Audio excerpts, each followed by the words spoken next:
Mas malaking aksyon, mas malawak na pag-aantabay sa bayan. Ito ang RBN Integrated News and Current Affairs.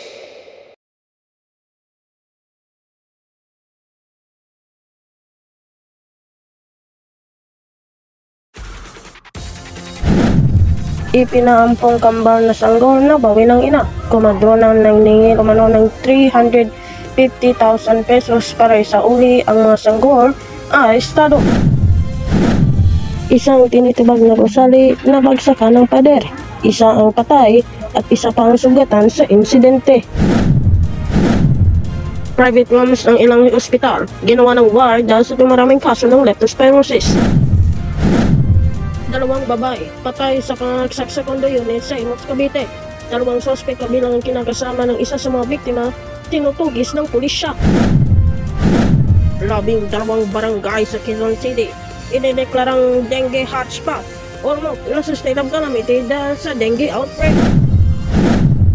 Isang eroplano na pahalang na umiikot-ikot sa pagbagsak.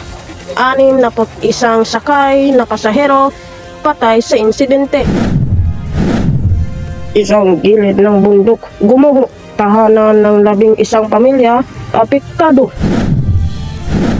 At huling burol ng batikang direktor na si Mother Lily Monteverde, pinagluluksa ng kanyang mga kapwa artista.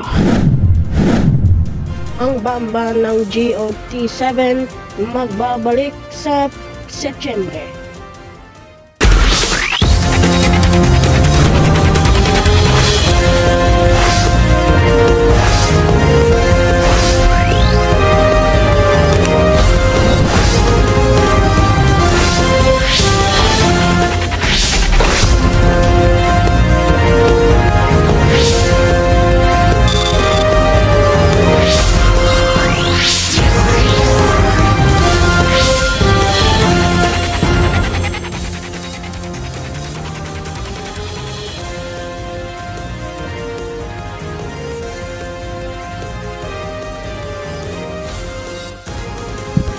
Nanay po, kambal na sanggol na biktima ng illegal adoption scheme na sigip sa Laguna. Nanay na gustong bawiin ng mga anak siningil daw ng halos 300,000 pesos bilang pantubos.